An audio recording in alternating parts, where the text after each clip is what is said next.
Hi friends, welcome to my channel. This is Ishwar. You're watching Study with Ishwar YouTube channel.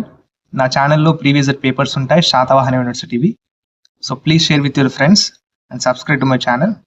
వీడియోకి వెళ్ళే ముందు please like the video and subscribe to my channel. Third sem mathematics explanation videos ఈ notes అని నేను చాలా efforts పెట్టి తయారు చేశానండి.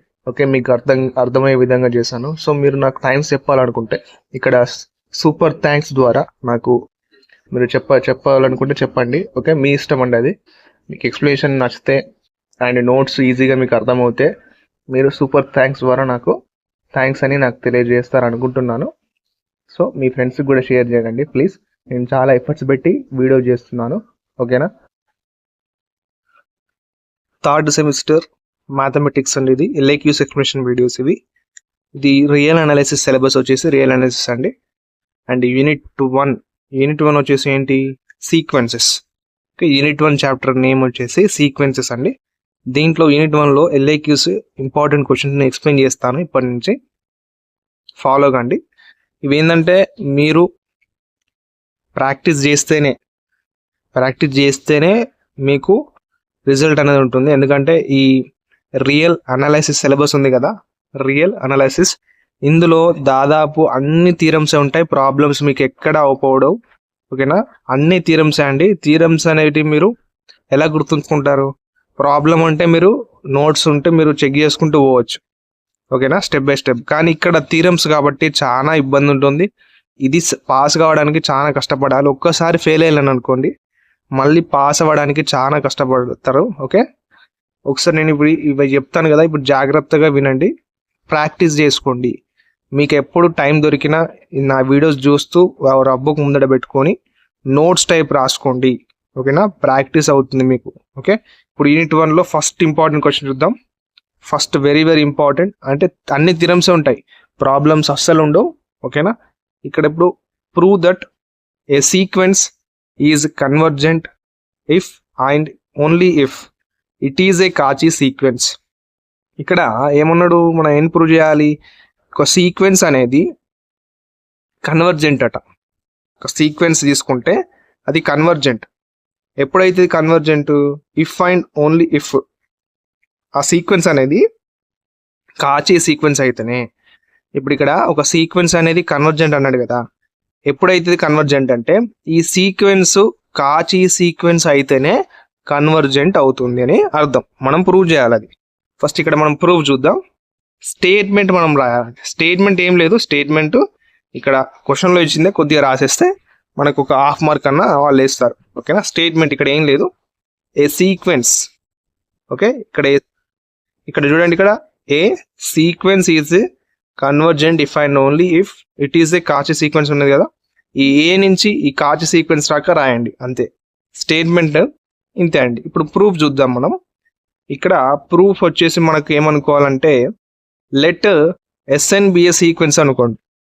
ఇక్కడ సీక్వెన్స్ ఇచ్చిండు మనకు కదా, ఎస్ఎన్బిఏ సీక్వెన్స్ అనుకొని మళ్ళీ ఏమి ఇచ్చిండు, ఈ సీక్వెన్స్ అనేది కన్వర్జెంట్ అట. సో అప్పుడు ఎస్ఎన్బిఏ కన్వర్జెంట్ అనుకోండి. ఎస్ఎన్బిఏ సీక్వెన్స్ అండ్ ఎస్ఎన్బిఏ కన్వర్జెంట్. ఓకే, నేను అర్థమయ్యే విధంగానే చెప్తాను, స్లోగా జాగ్రత్తగా వినండి. అర్థమవుతే ఓకే, ఒకవేళ అర్థం కాకుంటే కింద కామెంట్ బాక్స్లో తెలియజేయండి. ఓకేనా, మీరు నోట్స్ మెయింటైన్ చేయండి. ఈ క్లాసెస్ని ఇప్పుడు చెప్పే క్లాసెస్ వింటూ ఒక రబ్బు ముందట పెట్టుకొని ప్రాక్టీస్ చేయండి. ఓకేనా, మీరు ఇంటికడ ఉన్నప్పుడే ఈ వీడియోస్ చూడండి, బయట ఉన్నప్పుడు వద్దు. ఓకేనా, ఎందుకంటే థర్డ్ సెమిస్టర్ మ్యాథమెటిక్స్ అనేది చాలా హార్డ్ సిలబస్. ఎందుకు చెప్తున్నానో అర్థం చేసుకోండి. ఒక్కసారి ఫెయిల్ అయినారనుకోండి, మళ్ళీ పాస్ అవ్వడానికి కష్టం. ఓకే, ఇప్పుడు ఇక్కడ ఎస్ఎన్బిఏ సీక్వెన్స్, ఎస్ఎన్బిఏ కన్వర్జెంట్ సీక్వెన్స్ అనుకున్న తర్వాత మనల్ని ఏం ప్రూవ్ చేయమన్నాడు, ఇక్కడ కాచీ సీక్వెన్స్, ఇక్కడ ఇచ్చిన ఎస్ఎన్ అనేది కాచీ సీక్వెన్స్ అయితేనే మనకు కన్వర్జెంట్ అవుతుందని ప్రూవ్ చేయాలి మనం. సో ఇప్పుడు ఏం చేస్తామంటే, ఇక్కడ ఎస్ఎన్ ఈజ్ ఎగ్జిస్ట్ అని రాసి, ఇక్కడ లిమిట్, ఇది లిమిటేషన్ అండి, limit LIM short cut form, అది limit SN is equals to S. అంటే ఇక్కడ ఏం దీని అర్థం ఏంటంటే, SN కన్వర్జెస్ టు S అన్నట్టు. ఈ సీక్వెన్స్ అనేది ఎస్కి కన్వర్జెంట్ అని అర్థం. ఓకే, ఇది అనుకోండి, ఇది ఒక బాక్స్లో పెట్టుకోండి, బాక్స్ కొట్టి. ఇప్పుడు మనం ఏం ప్రూవ్ చేయాలి? Now to prove that SN is a Cauchy sequence, అంతే కదండి. ఇప్పుడు ఇక్కడ ఎస్ఎన్బిఏ సీక్వెన్స్ అనుకున్నాం, ఈ సీక్వెన్స్ కన్వర్జెంట్ అని అనుకున్నాం. ఎప్పుడు కన్వర్జెంట్ అవుతుంది? కాచీ సీక్వెన్స్ అయితే. ఏది? ఎస్ఎన్ అనేది కాచీ సీక్వెన్స్ అయితే కన్వర్జెంట్ అవుతుంది. ఇప్పుడు to prove that SN is a Cauchy sequence, SN అంటే సీక్వెన్స్ కదా, దాన్ని మనం కాచీ సీక్వెన్స్ లా ప్రూవ్ చేయాలి. మరి ఇక్కడ కాచీ సీక్వెన్స్ అంటే ఏంటంటే that is mod Sn minus Sm less than epsilon where m comma n greater than 1, epsilon greater than 0 అంటే ఎప్సిలాన్ అనే వాల్యూ 0 కన్నా పెద్దది అని అర్థం. ఇక్కడ కాచీ సీక్వెన్స్ అంటే దీని అర్థం. ఇప్పుడు కాచీ సీక్వెన్స్ అంటే ఏంటి అనేది కొద్దిగా నేను డెఫినేషన్ చిన్నగా చెప్తాను, ఒకసారి వినండి. చిన్నగానే ఉంటుంది. కాచీ సీక్వెన్స్ అంటే ఏంటి మీకు తెలియాలి. థీరమ్స్ చేసేటప్పుడు డెఫినేషన్స్ చాలా వస్తాయండి, నేను చెప్తాను ఈజీ మెథడ్లో, మీరు వినండి. ఇప్పుడు కాచీ సీక్వెన్స్ అంటే ఏంటి అంటే a sequence SN of a real numbers is called Cauchy sequence. ఎప్పుడైతుంది అంటే if for each epsilon greater than 0 then there exist a natural number. ఏంటి natural number? Capital N such that mod Sn minus Sm less than epsilon m comma n greater than n. So ఇది కాచీ sequence. ఒక sequence అనేది కాచీ sequence గా మారాలి అంటే మనకు ఈ condition అనేది సాటిస్ఫై కావాలి. అందుకని నేను ఇక్కడ చూడండి, మనం ఏం ప్రూవ్ చేయాలి? ఇక్కడ ఈ ఎస్ఎన్ అనేది కాచీ సీక్వెన్స్ లెక్క ప్రూవ్ చేయాలంటే మనం ప్రూవ్ చేయాల్సింది ఇది, SN mod Sn minus Sm less than epsilon. ఈ వాల్యూ అనేది లెస్ దెన్ ఎప్సిలాన్ ఉంటే మనకు ఈ ఎస్ఎన్ అనేది కాచీ సీక్వెన్స్ అవుతుంది. అప్పుడు ఆ సీక్వెన్స్ అనేది కన్వర్జెంట్ అవుతుంది. ఓకేనా? అర్థమయ్యే విధంగా నేను చెప్తున్నాను. అర్థం కాకుంటే కింద కామెంట్ బాక్స్లో తెలియజేయండి. ఇప్పుడు మనం ప్రూవ్ చేయాల్సింది ఏంటండి? ఇదే కదా, SN minus SM less than epsilon. Okay, మనం ఫస్ట్ కేస్ 1 తీసుకున్నాం. మనం కేస్ 1 ఏం తీసుకున్నామంటే ఎస్ఎన్ ఈజ్ కన్వర్జెంట్ అని తీసుకోండి. ఓకేనా? కేస్ 1లో ఎస్ఎన్ అనేది కన్వర్జెంట్ అని తీసుకొని ఇక్కడ బై కాచీ సీక్వెన్స్ డెఫినేషన్, ఇప్పుడు కాచీ సీక్వెన్స్ డెఫినేషన్ చెప్పాను కదా, దాని ప్రకారం ఏం చేస్తారంటే by Cauchy sequence definition for each epsilon by 2 greater than 0. ఇక్కడ ఏంటి మనకు డెఫినేషన్లో చూడండి, for each epsilon greater than 0 కాడ నేను ఏం చేశాను? ఇక్కడ ఎప్సిలాన్ బై 2 గ్రేటర్ దెన్ 0. ఇది గమనించాలి, మీరు డిఫరెన్స్ గమనిస్తే థీరమ్స్ అనేవి ఈజీగా చేయగలరు. ఇక్కడ epsilon by 2 greater than 0 there exist a natural number n, capital N such that, ఇప్పుడు ఇక్కడ ఏంటి? mod Sn minus S. ఇక్కడ Sn అనేది కన్వర్జెంట్ అని తీసుకున్నాం. అండ్ ఇక్కడ mod Sn minus S less than, ఇక్కడ ఏంటి? ఎప్సిలాన్ బై 2 గ్రేటర్ దెన్ 0 ఉన్నాం కదా, కాబట్టి లెస్ దెన్ ఎప్సిలాన్ బై 2. ఇక్కడ mod Sn మైనస్ S ఎట్లా రాశారు సార్ అంటే, ఇక్కడ Sn అనేది కన్వర్జెంట్ అని తీసుకున్నాను కదా, ఇక్కడ ఇంతకుముందు చెప్పాను ఇక్కడ బాక్స్ కొట్టుకోమని. ఇక్కడ limit Sn is equals to S అంటే దీని అర్థం ఏంటి?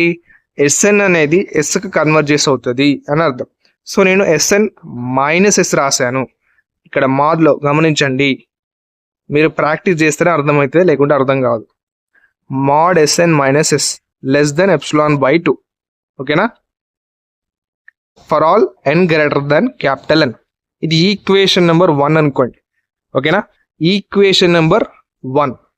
ఇప్పుడు ఇక్కడ కేస్ 1లో మనం ఏం చేసాం? Sn అనేది కన్వర్జెంట్ అని తీసుకున్నాం. అంటే ఈ ఫస్ట్ ఉన్నది కన్వర్జెంట్ అని తీసుకుని ఇది రాసాం మనం. ఈక్వేషన్ 1 వచ్చింది. ఇప్పుడు ఈ Sm ఉంది కదా మాడ్, ఈ Smని కన్వర్జెంట్ అని తీసుకోండి. సేమ్ అదే కేస్ 1లో ఎలా రాస్తారో అదే విధంగా రాయండి. Sn ప్లేస్లో Sm వస్తుంది అంతే. Sm ఈజ్ కన్వర్జెంట్ అని తీసుకుంటే by Cauchy sequence definition for each epsilon by 2 greater than 0 there exist a natural number capital N such that, ఇక్కడ Sn ప్లేస్లో Sm వచ్చింది అంతే, మిగతాదంతా సేమ్. ఇది ఈక్వేషన్ నెంబర్ 2 అనుకోండి. ఇప్పుడు from equation number 1 and from equation number 2 ఏం చేస్తారంటే ఇక్కడ ఒకటి రాసుకోండి. నౌ కన్సిడర్ ఆ ఈక్వేషన్ నెంబర్ 1 ఈక్వేషన్ నెంబర్ 2 అలాగే ఉంచి ఒక కన్సిడర్ చేసుకోండి. మనం ప్రూవ్ చేయాల్సింది ఏంటి? ఇక్కడ కాచి సీక్వెన్స్ కావాలంటే ఇది మనం ప్రూవ్ చేయాలి. కాబట్టి దీన్ని కన్సిడర్ చేసుకోండి. మాడ్ Sn మైనస్ Smని కన్సిడర్ చేసుకుంటే మనం ఈజ్ ఈక్వల్స్ టు దీన్ని Sn మైనస్ Sm ఉంది కదా, నేను దీనికి మైనస్ S అండ్ మైనస్ ఇక్కడ మైనస్ Sm మైనస్ S ఎలా రాశారు సార్ అంటే, ఇక్కడ మనకు ఈ Sn అనేది కన్వర్జెంట్ అని తీసుకున్నప్పుడు కేస్ 1లో మనకి ఏమొచ్చింది, మాడ్ Sn మైనస్ S వచ్చింది కదా, అందుకని నేను Sn మైనస్ S ఎప్పుడు Sn ప్లేస్లో నేను Sn మైనస్ S తీసుకున్నాను. ఇక్కడ మైనస్ ఉంది కాబట్టి మైనస్ పెట్టాను. ఇక్కడ Sm కన్వర్జెంట్ అని తీసుకున్నప్పుడు కేస్ 2లో మనకి ఏమొచ్చింది, Sm మైనస్ S కదా. సో బ్రాకెట్లో Sm మైనస్ S రాయండి. రాసిన తర్వాత నెక్స్ట్ స్టెప్లో ఈ మైనస్ని లోపలి మల్టిప్లై చేస్తే మైనస్ Sm ప్లస్ S. ఎందుకు ప్లస్ S వచ్చింది, ఈ మైనస్ మల్టిప్లై అయితే ప్లస్ అయింది. సో మనకి ఇక్కడ ఒక మెయిన్ ఫార్ములా ఉంది, ఇది ట్రయాంగులర్ ఫార్ములా అన్నట్టు. ఓకే, ఇది ట్రయాంగులర్ ఫార్ములా, మీరు ఇది గుర్తుంచుకోవాలి. చాలా ఉపయోగపడుతుంది థీరమ్స్లో ఉపయోగపడుతుంది ఇది. Mod x plus y less than or is equals to mod x plus mod y. అంటే ఇది ఏ ఫామ్లో ఉంది, ఇప్పుడు ఈ Sn మైనస్ S అనేది x అనుకోండి, ఇక్కడ Sm ప్లస్ S ఉంది కదా, అది y అనుకోండి. ఇప్పుడు మనం ఎలా రాయాలి, less than or is equals to mod x mod y రాయాలి. ఇక్కడ చూడండి ఒకసారి గమనించండి, ఇక్కడ Sn minus Sm less than or is equals to, ఈ ఫార్ములా ప్రకారం less than or is equals to mod x అంటే ఏం రాసాము ఇక్కడ, మాడ్ Sn మైనస్ S అంటే Sn మైనస్ S అనేది x ప్లేస్లో ఉంది, ప్లస్ ఇక్కడ మాడ్ S మైనస్ Sm. ఎందుకు ప్లస్ ఉన్నదాన్ని నేను ఫస్ట్ రాశాను, మైనస్ ఉన్నదాన్ని నేను సెకండ్ రాశాను. మాడ్ S మైనస్ Sm అనేది y ప్లేస్లో ఉంది. సో ఇక్కడ ఒకటి గమనించండి, ఇప్పుడు less than or is equals to mod Sn minus S plus Sm minus S రాయండి. ఎందుకు Sm మైనస్ S రాస్తారు సార్ మళ్ళా అంటే, ఇక్కడ ఒకటి గమనించండి, మనకు Sn మైనస్ S ఉంది, ఇక్కడ ఏముందండి S మైనస్ Sm, అలా ఉండకూడదు. ఇక్కడ Sn ఉంది కాబట్టి ఇటు సైడ్ Smఏ ఉండాలి, మళ్ళీ Sm అనేది ఎప్పుడు ప్లస్ఏ ఉండాలి, మైనస్ ఉండకూడదు. కాబట్టి ఇలా రాసుకోండి, లేదంటే మీకు ఇది మర్చిపోతారండి. నేను ఇంకోటి చెప్తాను, ఇక్కడ Sn మైనస్ S మనకు వాల్యూ ఉంది కదా, ఇక్కడ చూడండి Sn minus S from equation number 1 ఎంత వాల్యూ ε/2. మరి ఇక్కడ మనకు S మైనస్ Sm వాల్యూ ఉందా, లేదు. మరి ఏం వాల్యూ ఉంది, Sm మైనస్ S వాల్యూ ఉంది. కాబట్టి ఈ S మైనస్ Smని Sm మైనస్ S విధంగా రాసుకోండి. రాసుకున్న తర్వాత ఇక్కడ దీని వాల్యూని సబ్స్టిట్యూట్ చేయండి ఫ్రమ్ ఈక్వేషన్ నెంబర్ 1 and 2. ఏంటి, less than or is equals to ε/2 plus ε/2. ఇప్పుడు ఇందులో నుంచి ఎప్సిలాన్ కామన్ తీస్తే మనకు 1/2 ప్లస్ 1/2 మిగులుతుంది. ఈ 1/2 ప్లస్ చేస్తే 1 వస్తుంది. ఇప్పుడు ఎప్సిలాన్ ఇంటూ 1 అంటే ఎంత అండి, లెస్ దెన్ ఎప్సిలాన్. ఓకేనా, లెస్ దెన్ ఎప్సిలాన్. ఎందుకు లెస్ దెన్ ఎప్సిలాన్ అంటే, ఇక్కడ less than or is equals to epsilon అన్నాడు. ఇక్కడ ఈక్వల్ టు తీసేయండి, ఈక్వల్ టు తీసేసి లెస్ దెన్ ఎప్సిలాన్ అని రాయండి. Mod Sn minus Sm less than epsilon for all m, n greater than n. ఇక్కడ Sn is a Cauchy sequence. ఓకేనా, మనని prove చేయమన్నది ఇది. అర్థమైంది అనుకుంటున్నాను. ఇక్కడ మనకు ఒక సీక్వెన్స్ అనేది కన్వర్జెంట్ అవుతుందని అన్నాడు. ఇప్పుడు ఆ సీక్వెన్స్ ఇచ్చిన ఈ సీక్వెన్స్ Sn సీక్వెన్స్ అనేది కాచి సీక్వెన్స్ అయినప్పుడే అది కన్వర్జెంట్ అవుతుంది. సో మనం ఈ Snని మనం కాచి సీక్వెన్స్ అని ప్రూవ్ చేసాం. కాచి సీక్వెన్స్ డెఫినేషన్ నేను చెప్పాను, ఇగో ఇది వస్తుంది డెఫినేషన్, ఇది ప్రూవ్ చేయమన్నాడు, ప్రూవ్ చేసాం. ఓకేనా, డన్. ఇప్పుడు సెకండ్ క్వశ్చన్ చూద్దాం. ఇది సెకండ్ క్వశ్చన్ చాలాసార్లు రిపీట్ అయింది లాంగ్ ఆన్సర్లో. ఈ LAQsలలో ఇది కంపల్సరీ ఇస్తున్నాడు ఈ మధ్యలో. LAQsలో రాకపోయినా మీకు షార్ట్ క్వశ్చన్స్లలో ఇవి కంపల్సరీ ఇస్తాడు. ఒక్కటన్ను ఉంటుంది షార్ట్ క్వశ్చన్లో ఈ ప్రాబ్లం. ఏంటి ఇక్కడ, test the convergence of the following series. ఇచ్చిన సిరీస్ అనేవి కన్వర్జెంటా, డైవర్జెంటా, ఓకే, ఈక్వలా, టెస్ట్ ఫెయిలా అనేది మనం కనుక్కోవాలి. ఏంటి సార్ అన్ని ఏమేమో చెప్తున్నారు కన్వర్జెంట్, డైవర్జెంట్ అని, మీకు కొద్దిగా అర్థం కావడానికి టైం పడుతుందండి. ఓకే, నా వీడియోస్ ఫాలో అవుతుండండి, మీకు మెల్లమెల్లగా ఈ సిలబస్ అనేది అర్థమవుతుంది, థీరమ్స్ అనేది. ఓకేనా, ఇప్పుడు ఫస్ట్, సెకండ్, థర్డ్ ఇక్కడ 3 క్వశ్చన్లు ఇచ్చింది కదా, మనం చూద్దాం. ఇప్పుడు ఫస్ట్ క్వశ్చన్ చూద్దాం. ఇక్కడ టెస్ట్ ద కన్వర్జెన్స్ అన్నాడు అనుకోండి, ఒక ఫార్ములా ఉంటుంది మనకు. ఇక్కడ టెస్ట్ ద కన్వర్జెన్స్ అన్నాడు కదా, మీరు ఈ క్వశ్చన్ పేపర్లో టెస్ట్ ద కన్వర్జెన్స్ అన్నప్పుడు మీకు ఈ ఫార్ములా గుర్తు రావాలి. ఏంటి ఫార్ములా అది? L is equals to limit mod an plus 1 by an. ఓకేనా, టెస్ట్ ద కన్వర్జెన్స్ అని కనబడంగానే మీకు ఈ ఫార్ములా గుర్తు రావాలి. వస్తేనే మీరు ఇచ్చిన సిరీస్ని సాల్వ్ చేయగలరు. ఓకే, ఇప్పుడు ఇక్కడ మనకు 3 ఉంటాయండి, 3 స్టెప్స్ ఉంటాయి. ఇక్కడ ఎల్ వాల్యూ అనేది, ఇక్కడ L is equals to ఇది ఇంత చేస్తాం కదా మనం. ఇప్పుడు ఎల్ వాల్యూ ఎంతో కొంత వస్తుంది కదా మనకు. అది ఎల్ వాల్యూ అనేది లెస్ దెన్ 1 వచ్చింది అనుకోండి, అంటే 1 కన్నా తక్కువ వస్తే L value is less than 1, then the series is convergent అని అర్థం. ఇచ్చిన సిరీస్ అనేది కన్వర్జెంట్ అవుతుందని అర్థం. ఎప్పుడు? ఎల్ వాల్యూ లెస్ దెన్ 1 ఉన్నప్పుడు, అంటే 1 కన్నా చిన్నది అయినప్పుడు. అండ్ ఇక్కడ ఎల్ గ్రేటర్ దెన్ 1, అంటే ఎల్ వాల్యూ ఎప్పుడైతే 1 కన్నా పెద్దది వస్తుందో then the series is divergent. 1 కన్నా పెద్ద వాల్యూ వస్తే ఆ సిరీస్, ఇచ్చిన సిరీస్ అనేది డైవర్జెంట్ అవుతుంది. And L is equals to 1 వచ్చింది అనుకోండి, ఎప్పుడైతే ఎల్ వాల్యూ మనం సాల్వ్ చేస్తాం కదా, ఆ ఎల్ వాల్యూ అనేది 1 వస్తున్నట్లయితే ద టెస్ట్, ఇక్కడ then the test fails. Equals to 1 వస్తే ఇచ్చిన సిరీస్ ఫెయిల్ అవుతుంది, అది కన్వర్జెంటు కాదు అండ్ డైవర్జెంటు కాదు, టెస్ట్ ఫెయిల్ అని రాయాలి. ఓకే, ఇది అర్థమైందా? ఇది అర్థమవుతేనే మనం టెస్ట్ ద కన్వర్జెన్సీ ఇచ్చిన సిరీస్కి కనుక్కోగలం. ఓకే, ఇది అర్థమైంది కదా. ఓకే, ఇది మనకు మైండ్లో పెట్టుకోండి. ఇప్పుడు ఫస్ట్ క్వశ్చన్ తీసుకోండి. ఫస్ట్ క్వశ్చన్ మనకి ఏమి ఇచ్చిండు? n/2n ఇచ్చిండు. ఓకే, దీన్ని మనం ఏమనుకోవాలంటే an is equals to n/2n given అని రాసి an is equals to మనకి ఇచ్చిన క్వశ్చన్లో రాసుకోవాలి n/2n. ఇప్పుడు దీనికి నేను, మనకు ఒక ఫార్ములా ఉందని చెప్పాను, ఇంతకుముందు చెప్పాను. టెస్ట్ ద కన్వర్జెన్స్ ఫార్ములా ఏంటి? అది రాసుకోండి. L is equals to limit mod an plus 1 by an. ఓకేనా, an plus 1 by an. ఇది ఈక్వేషన్ నెంబర్ 1 అనుకోండి. అనుకున్న తర్వాత మనకి ఇక్కడ an వాల్యూ ఉందండి. ఇక్కడ an plus 1 వాల్యూ కావాలి కదా, ఇందులో సబ్స్టిట్యూట్ చేయడానికి మనం an plus 1 వాల్యూ అనుకున్నాం. an plus 1 ఇది బేస్లో ఉంటుంది 1. ఇక్కడ మీరు ఇక్కడ మెయిన్ ప్లేస్లో అనుకోకండి. ఈ an plus 1 ఇది బేస్ అన్నట్టు. n plus 1 అనేది ఏకి బేసు. ఓకే, మీరు చాలా మంది 1 ఇలా రాస్తారు, నేను కూడా ఇలా రాశాను, ఒకసారి చెక్ చేసుకోండి. an plus 1 అంటే ఇక్కడ an is equals to n/2n ఉంది కదా, ఇక్కడ n ప్లేస్లో నేను ఏం చేశాను? n plus 1 పెట్టాను. సో ఇక్కడ n ప్లేస్లో n plus 1 అండ్ ఇక్కడ 2n ఉంది కదా, ఈ n ప్లేస్లో n plus 1 డన్. ఇప్పుడు ఏం చేస్తారు? ఈ an plus 1 a/n is equals to an plus 1 ఎంత వచ్చింది మనకి? ఇంత వచ్చింది. an ఎంత వచ్చింది?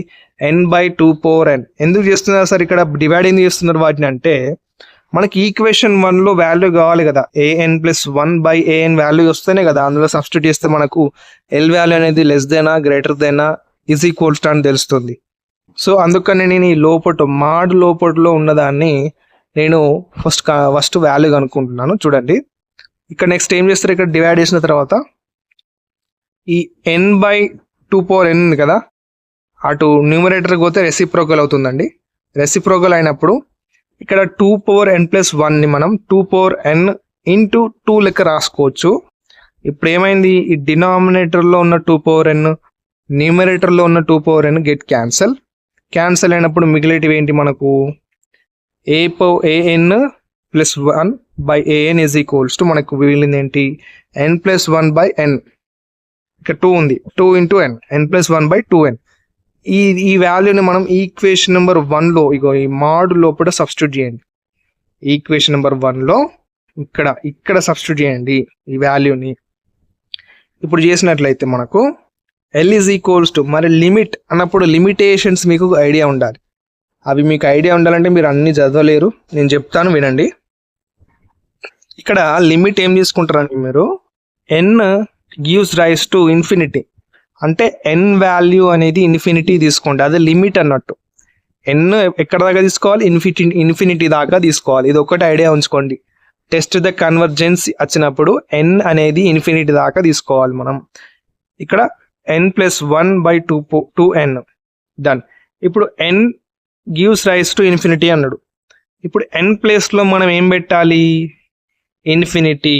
ఓకే, ఈ ఎన్ ప్లేస్లో లిమిట్ ఉంది కదా, ఈ లిమిట్ని మనం అప్లై చేయాలి ఈ మాడ్ లోపల ఉన్న వాటికి. ఎన్ ఇన్ఫినిటీ అన్నాడు అంటే ఎన్ ప్లేస్లో ఇన్ఫినిటీ పెట్టండి. Infinity +1 2 × infinity. ఇప్పుడు ఇక్కడ ఇన్ఫినిటీ +1 అంటే ఇన్ఫినిటీ వస్తుంది, 2 × ఇన్ఫినిటీ అంటే ఇన్ఫినిటీ వస్తుంది. ఓకేనా, ఇన్ఫినిటీని సబ్ట్రాక్ట్ చేసినా, మల్టిప్లికేషన్ చేసినా, అడిషన్ చేసినా మళ్ళీ ఇన్ఫినిటీ వస్తుంది. సో ఎల్ వాల్యూ అనేది మనకి ఇన్ఫినిటీ వచ్చిందండి. ఇప్పుడు ఎల్ వాల్యూ మనకి ఇన్ఫినిటీ వచ్చినట్లయితే మరి అది లెస్ దెన్నా, గ్రేటర్ దెన్నా, ఈజ్ ఈక్వల్స్ టు అని ఎలా కనుక్కుంటాం మనం. ఇక్కడ ఇన్ఫినిటీ అంటే అది ఎండ్ కానీ నెంబర్స్ అన్నట్టు. ఇన్ఫినిటీ అంటే పోతూనే ఉంటుంది. ఓకేనా, సో ఆన్. కాబట్టి ఈ ఇన్ఫినిటీ అనేది 1 కన్నా గ్రేటర్ దెన్నా లెస్ దెన్నా చెప్పండి, 1 కన్నా గ్రేటర్ దెన్ కదా. అప్పుడు ఇక్కడ మనకు కండిషన్, ఇక్కడ నేను 3 పాయింట్స్ చెప్పాను. ఇక్కడ ఎల్ వాల్యూ గ్రేటర్ దెన్ 1 అయినప్పుడు ఆ సిరీస్ ఏమవుతుందండి, డైవర్జెంట్ అవుతుంది. అంతేనా. ఇప్పుడు ఇన్ఫినిటీ, ఎల్ వాల్యూ ఇన్ఫినిటీ వచ్చింది కాబట్టి ఎల్ గ్రేటర్ దెన్ 1 ఉంది కదా, అంటే ఇన్ఫినిటీ అనేది 1 కన్నా పెద్దదే కదా. కాబట్టి ఆ సిరీస్ ఏమవుతుందండి, డైవర్జెంట్ అవుతుంది. ఎల్ వాల్యూ గ్రేటర్ దెన్ 1 అయినట్లయితే ఇచ్చిన సిరీస్ అనేది డైవర్జెంట్ అని అర్థం. ఓకేనా. ఇప్పుడు సెకండ్ క్వశ్చన్ చూద్దామండి. సెకండ్ క్వశ్చన్ సేమ్ ఇలాగే ఈ విధంగా రాసుకోండి. ఇప్పుడు ఇక్కడ సమ్మేషన్ n = 2 to ఇన్ఫినిటీ. ఇలా అప్పుడప్పుడు లిమిట్స్ ఇస్తూ ఉంటాడు. లిమిట్ ఇవ్వకుంటే నేను ఇప్పుడు ఫస్ట్ చెప్పాను కదా, ఆ విధంగా చేయాలి. లిమిట్స్ ఒకవేళ ఇస్తే ఏ విధంగా చేయాలో నేను చెప్తాను, వినండి, జాగ్రత్తగా వినండి, ప్రాక్టీస్ చేస్తూ ఉండండి. ఓకేనా, వీడియోని పాజ్ చేస్తూ ప్రాక్టీస్ చేయండి ప్లీజ్, ఎందుకంటే ఇది చాలా హార్డ్ సబ్జెక్టు. ఎందుకు చెప్తున్నానో అర్థం చేసుకోండి. ఇప్పుడు లాగ్ n/n² ఉంది కదా, దాన్ని an = అనుకోండి, an వాల్యూ అనుకోండి. అనుకున్న తర్వాత ఇక్కడ f(n) = an. మనకు ఇది ఫార్ములా అన్నట్టు, ఇది f(n) = an అంటే an వాల్యూ ఈ f(n)కి = అని అర్థం. ఇప్పుడు f(x) అనుకోండి, f(x) ఇక్కడ ఏమవుతుంది, ఇక్కడ n ప్లేస్లో xని అప్లై చేయండి, log x/x². అర్థమైందా. ఇక్కడ n ప్లేస్లో నేను x పెట్టాను, f(n) ఉంది కదా, దాన్ని నేను x అనుకున్నాను, n ప్లేస్లో x అప్లై చేశాను అంతే. ఇప్పుడు f(x) = log x/x² వచ్చింది కదా, డన్. ఇప్పుడు ఇది f(x) అనేది ఏ విధంగా ఉందంటే ఈజ్ డిక్రీజింగ్ ఫంక్షన్, డివిజన్లో ఉంది కదా. f(x) అనేది డిక్రీజింగ్ ఫంక్షన్లో ఉంది. ఎలా, ఇది 2, ఇక్కడ చూడండి 2, మనకి వచ్చింది కదా, దాని ప్రకారంగా f(x) అనేది డిక్రీజింగ్ ఫంక్షన్లో ఉందని నేను చెప్తున్నాను. ఓకేనా, 2, ఇచ్చిండు. ఇప్పుడు ఈ లిమిట్స్ని కన్సిడర్ చేసుకొని మనం ఏం కనుక్కోవాలి అంటే, ఇగో ఈ విధంగా ఫార్ములా, ఇది ఈ ఫార్ములా గుర్తుండాలండి మీకు. ఓకేనా, లిమిట్ n to ఇన్ఫినిటీ మనకి ఇందులో ఇచ్చింది కదా, చూడండి ఇక్కడ n = ఇన్ఫినిటీ. మనం n to ఇన్ఫినిటీ తీసుకుంటాం. ఫస్ట్ n to ఇన్ఫినిటీ తీసుకొని ఇక్కడ ఇంటిగ్రేషన్, అప్పుడు 2 అంటే n వాల్యూ ఎంత, 2 కదా, 2 to n f(x) × dx. Okay, f(x) × dx = limit n to infinity ఉంది కదా, so n to infinity, done. ఇప్పుడు ఇక్కడ ఇంటిగ్రేషన్ log 2, ఇక్కడ 2 ముందు నేను log అనేది యాడ్ చేశాను, మల్టిప్లై చేశానండి. ఇక్కడ log n అంటే ఇక్కడ n ఉంది, దీనికి log మల్టిప్లై చేశాను. f(x) × dx అంటే u × du. ఇది ఏ విధంగా రాశాను అనేది నేను ఇప్పుడు చెప్తాను రఫ్ వర్క్లో, ఒకసారి చూడండి. ఇక్కడ లెట్ నేను ఏమనుకున్నానంటే u is equals to log x అనుకున్నాను.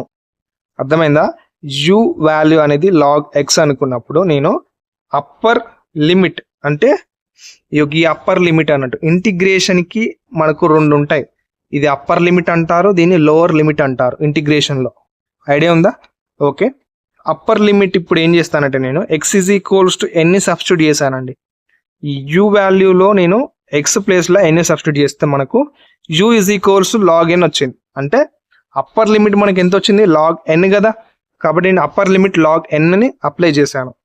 ఇప్పుడు లోవర్ లిమిట్లో నేను ఎక్స్ ఈజ్ ఈక్వల్స్ టు 2ని సబ్స్టిట్యూట్ చేశాను. ఎందుకు ఎన్నే సబ్స్టిట్యూట్ చేయాలి, ఎందుకు 2నే సబ్స్టిట్యూట్ చేయాలంటే ఇక్కడ మనకు 2 to n కదా ఇంటిగ్రేషన్, అందుకని నేను 2ని n సబ్స్టిట్యూట్ చేశాను. ఇప్పుడు ఎక్స్ ప్లేస్లో 2ని సబ్స్టిట్యూట్ చేస్తే నాకు u వాల్యూ అనేది లాగ్ 2 వచ్చింది. ఈ లాగ్ 2 లోవర్ లిమిట్ కదా, అందుకని ఇంటిగ్రేషన్కి లోవర్ లిమిట్లో నేను లాగ్ 2 అప్లై చేశాను. డన్. ఇప్పుడు u ఇంటూ డివి, ఓకే, u ఇంటూ డివి దాని ప్రకారం ఇక్కడ మనం ఈజ్ ఈక్వల్స్ టు ఇదంతా సేమే అండి.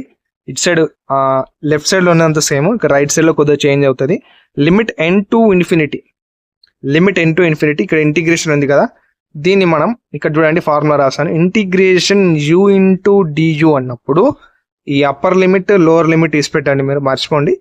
ఇప్పుడు ఇంటిగ్రేషన్ u ఇంటూ డియు ఉన్నప్పుడు ఫార్ములా ఏమవుతుందంటే u²/2 అవుతుంది. Okay, u²/2.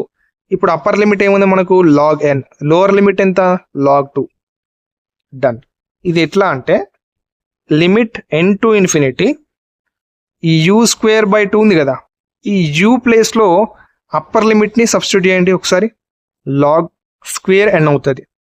మైనస్ పెట్టి మళ్ళీ ఈ u ప్లేస్లో లోవర్ లిమిట్ ఏముంది? లాగ్ 2 కదా, లాగ్ 2ని సబ్స్టిట్యూట్ చేయండి. u² ఉంది కదా, లాగ్ స్క్వేర్ 2 అవుతుంది బై 2. ఓకే, అర్థమైందా? డన్. ఇప్పుడు నెక్స్ట్ ఏం చేస్తారంటే 1/2ని కామన్ తీయండి. కామన్ తీసినట్టయితే మనకు log square n minus log square 2 అవుతుంది. ఇప్పుడు జాగ్రత్తగా గమనించండి, నేను ఏం చేశాను ఇక్కడ లిమిట్ని ప్రతి దానికి మల్టిప్లై చేశాను. ఈ లిమిట్ n టు ఇన్ఫినిటీ ఉంది కదా, అండ్ 1/2ని లోపలికి ప్రతి దానికి మల్టిప్లై చేస్తే ఇగో ఈ విధంగా వచ్చింది. ఇక్కడ మనకు ఇక్కడ చూడండి లిమిట్ ఏముంది? n టు ఇన్ఫినిటీ కదా, n ప్లేస్లో ఇన్ఫినిటీని సబ్స్టిట్యూట్ చేయమని కదా అర్థం. సో ఈ n ప్లేస్లో నేను ఇన్ఫినిటీని సబ్స్టిట్యూట్ చేశానండి, ఇక్కడ లిమిట్ తీసేసి. అండ్ ఇక్కడ n ప్లేస్లో ఇన్ఫినిటీ కదా, ఇక్కడ 1/2 లాగ్ స్క్వేర్ 2 ఉంది, n లేదు కదా, కాబట్టి మనం సేమ్ అదే విధంగా రాయాలి 1/2 లాగ్ స్క్వేర్ 2. దాన్ని ఇప్పుడు ఇది మనం ఇన్ఫినిటీని దేనితో మల్టిప్లై చేసినా, అడిషన్ చేసినా, సబ్ట్రాక్ట్ చేసినా మనం ఏమని చెప్పాను? ఇన్ఫినిటీ వస్తుంది, minus 1/2 log square 2.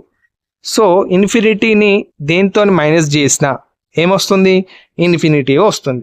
So limit n to infinity 2 to n f of x into dx is equals to infinity. మనకు ఇన్ఫినిటీ వచ్చింది వాల్యూ. ఇప్పుడు ఎల్ వాల్యూ అనేది ఇన్ఫినిటీ అంటే లిమిట్ కదండి.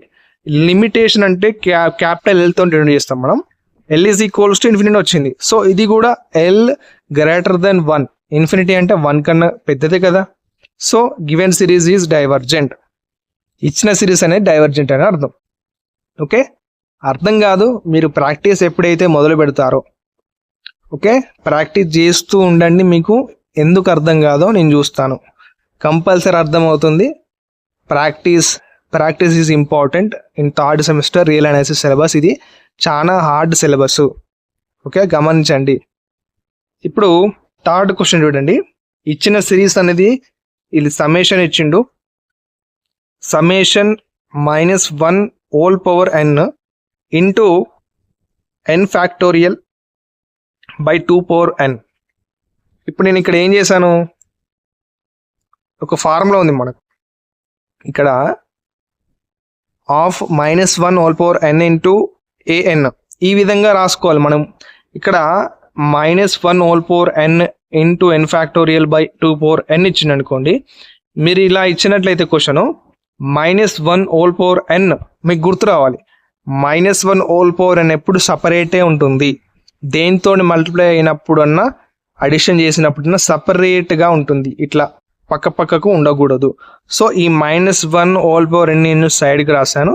ఇంటూ ఈ n factorial by 2 power n ని సైడ్కి రాశాను, అంటే 2 సపరేట్ చేశాను మల్టిప్లికేషన్ లెక్క. ఓకే, అర్థమైందా? ఇది ఫార్ములా ప్రకారం చేశాను నేను. డన్. ఇప్పుడు an ఈజ్ ఈక్వల్స్ టు ఏమవుతుందంటే, ఇక్కడ చూడండి ఫార్ములా ప్రకారం an ప్లేస్లో మనకు n ఫ్యాక్టోరియల్ బై ఏముంది 2 పవర్ n ఉంది. So an is equals to n factorial by 2 power n. Done.